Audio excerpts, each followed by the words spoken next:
Hey everybody, thank you for joining me today. So on today's video, I decided to use Paige Evans' Flamingo cut file. And this is like a flamingo floaty. And we're going to start by doing basically the same thing we did on the last one with the clouds, by backing it with different pattern paper. For the nose and the little tail, I'm going to be covering those in black. And then for the individual parts of the floaty, we're going to be using this flamingo paper. And what I did was I initially put the cut file down on the flamingo paper and traced it. And then when I cut out the papers, I just went a little bit bigger than my pencil line. And when I was done, I'm going to erase the pencil line so that way I can maneuver it and make sure that it's fitting in the spot where it's supposed to. So you can see here where I'm erasing everything and getting it ready now to glue down. And I'm just using the art glitter glue. And the best part is because of how we traced it, it really makes it look like we just sat it on the one piece of paper and it all flows together. It allows all the flamingos are facing the same direction, and you don't have certain sections where they're kind of wonky or going upside down instead of right side up. So we're just going to keep following, the different pieces and adding them in as we go. And I was thinking I would put something behind where the eye was, but instead the pattern paper we're going to put on top of it, I'm going to let it kind of come from behind, and then you'll see at the end what we do with the eye. And any little bits that hang off, we're just going to trim with our scissors, and we're just going to do this last little bit because the very center of this floaty, we're going to leave it open so I can slide the photo in. And you'll see what I mean by that in a second here. So this is the last one, cleaning off the pencil mark, and we're going to get this one ready.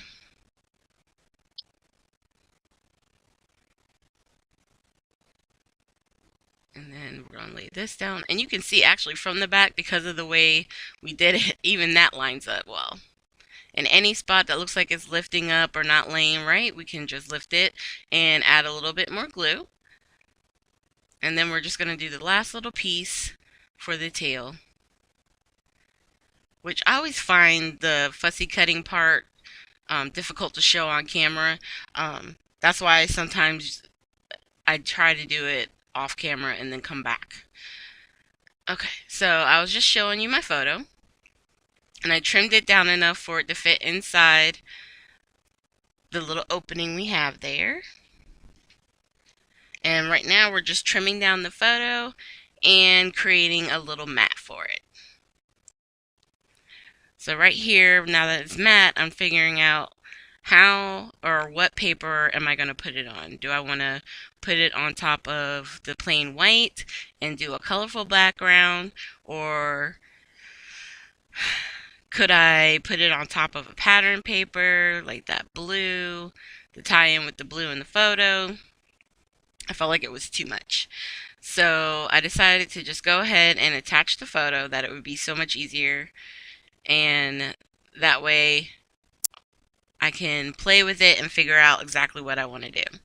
I do want to share this. I just got this not too long ago, and it's a like 30 page sticker book by Paige Evans, and they have some sentiments, stuff that you can put in your planners if you're a planner person. I have stopped being a planner person because I never use my planner, so I no longer have gone down that spiral. But you can always use stuff in these books, even for your layouts. And I'm going to try and use some of it on the one that we're working on today. I'm just not exactly sure how yet. So In looking at the different papers, I was trying to figure out really if I wanted to do like a colorful background or if I wanted to use just the plain white. And right here, I was feeling the green and I was thinking I could use the white thickers from the kit as well. But I was at the last minute, I guess I kind of talked myself out of it because I was thinking maybe it's too busy. And I couldn't really figure out how I was going to make the stickers work. And so sometimes, whenever you get to a point where you're just kind of stuck and you're not sure exactly what to do, it's kind of best to step away. So I kind of thought to myself, like, okay, let's try this background thing like Missy does with the, I guess it's like a spatula and the gesso and the different colors on the background, which in the end, it turned out really pretty. The colors and everything else that I created, but I think I'm going to wind up using that on a different project. So once the gesso, and you could use clear gesso since it's white paper, but I couldn't get to my clear gesso and my white gesso was closer. So I decided to grab 3 of the Distress Oxide inks, Broken China, Salty Ocean, and Mermaid Lagoon. Those are the 3 that I started out with at first. And then in the end, I think I do grab a little bit of the Faded Jeans and use that on the background as well. So all I'm doing is taking the Distress Oxide ink, spraying it with a little bit of water onto my little cellophane here. This is like some extra packaging that was just on my desk. And we're laying it down. So it's ink, a little bit of water, and then lay it down to spread it around. And it creates a really interesting effect. I've never done it before, but it was actually kind of fun. But I will say, if you have cheap paper or cheaper paper, you will have a lot of warping because it's really not made for that. Even though we used the gesso, the paper isn't made to withstand that much water.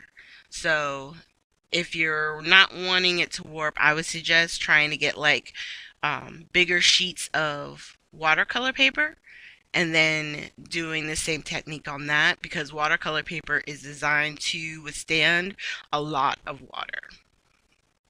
So this is the Faded Jean that I was telling you about that we came into on the end here, so that it would give it just another layer. And on this one, I was thinking we would use the dark blue glitter thickers. But alas, I decided to go back to the green after all that work. And I left it in there on purpose because it was fun to try. And I liked how it turned out. But I think the green, I was called back to it. I took a minute and I had to come back to it. So I took one of the cut aparts. It says best day ever. I'm putting that up in the right.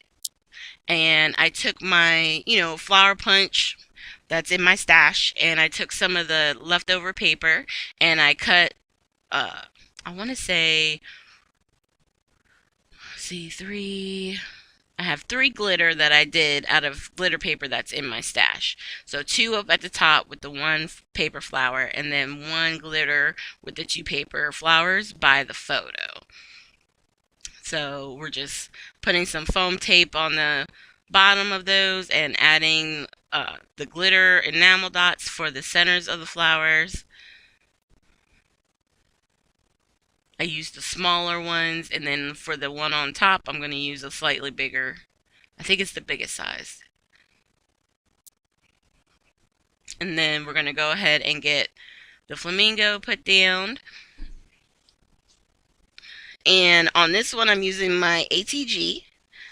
And I'm also going to take some score tape and kind of create like a very distinguished or distinct area here where the photo will stop because that's where the flamingo is going to be attaching to the paper. And then I'm just taking the art glitter glue again and laying it down. And there's where I put the enamel dot for the eye. And then our photo fits right in there. And I did trim the photo down since I glued so much of the flamingo down. I didn't want to have to worry about positioning it. I just cut it where I needed it to be. And then I just measured where I needed to put the foam tape. And right now I'm out of my big roll, so that's why I'm using all these thin strips. And we're just going to put a little bit of wet glue down there with our ATG and get our photo put in. And then once the photo is on, we're going to go ahead and attach this sentiment here, which is, let me see, this one says, "If you think my hands are full, you should see my heart." I think that's so cute. And then we're going to put flowers around that, right at the neck of the flamingo. And then we're going to add some foam on these to give them a little bit of dimension.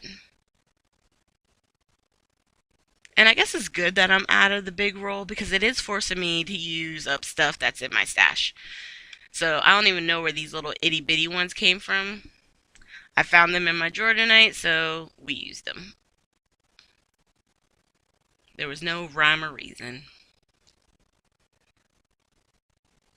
And the only reason why I used so many was because they're so tiny. I wanted to make sure, at least in the center, it was pretty even.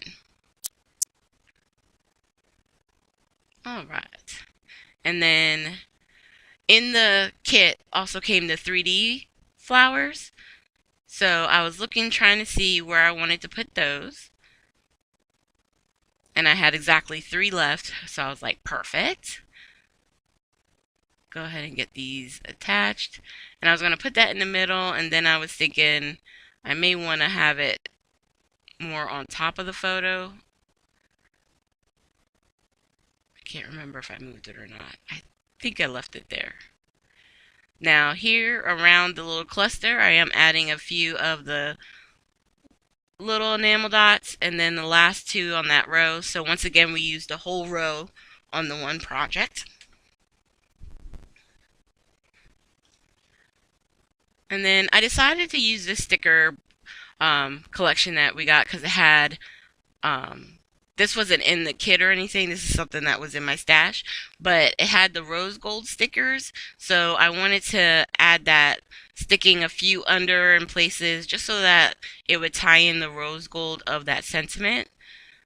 It wouldn't make it seem so out of place since we had a lot of the gold enamel dots. They were okay. They're tied in with some of the flowers, but I wanted to tie in that rose gold element. Now, in the kit, remember we talked about the thickers. So I took the 2018, colored it with my black Spectrum Noir marker, so that way it would tie in with the black of the beak and the tail. And then we're just going to put it right here in the little curve. And I'm using these thickers placements. They're sort of like, they're clear rulers that you can use to help you place your thickers and have them be nice and even and proportioned correctly on your projects. It's a really cool tool. But here are close-ups of the final layout. And I think it came out so cute. I love the different clusters, and I liked how it all came together. And who would have thought that this bright green striped paper would work awesome as a background? Because normally I probably would never have used this paper because it's not really my kind of, it's like, woo, it's like in your face. But I really love how it turned out with this flamingo. Makes me think of summer watermelons, grass skirts, or, you know, just fun in the sun, definitely. So thank you guys so much for joining me today. I will have links down below to the kit. Wow, it just totally left my brain. The kit for the month of July, which is where I got all these papers and supplies that we've used, and the other stuff that's in my stash. If I can find a link, I'll leave it. If not, like I said, I'll have links to everything I could get from scrapbookingwithme.com. And when you go on the website, make sure if you do purchase that you use my code, which is TT15. Thank you guys so much for joining me today, and I hope you have a great Sunday.